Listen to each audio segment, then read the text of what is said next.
So they're being called heroes. But these two lifelong pals and coworkers say it was all in a day's work. Well, one man begs to differ. They saved his life, and Fox 13's Kimberly Cuizon tells us they relied on their training and friendship to do that. By the time Pinellas deputies arrived to the Pinellas Trail, the bicyclist was blue and not breathing.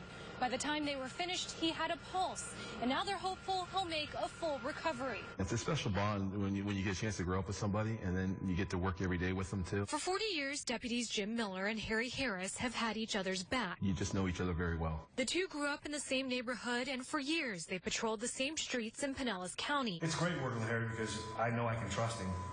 I know what he made on English in the 3rd grade, so. They are ready for anything and everything. With this job, you just don't know what you're going to see every day. Tuesday afternoon, Deputy Harris pulled into Wall Springs Park. He was patrolling the area when a person ran up to him, saying a bicyclist needed help. He was blue.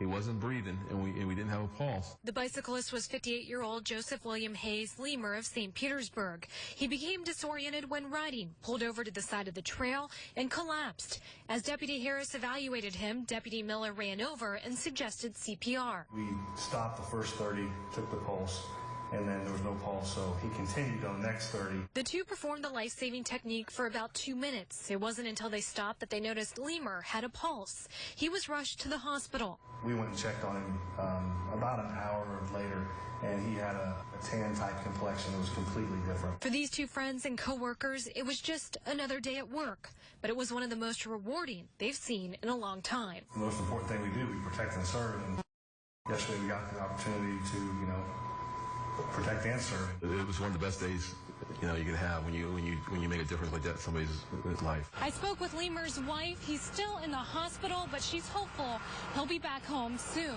From Pinellas County, Kimberly Cuizon, Fox 13 News.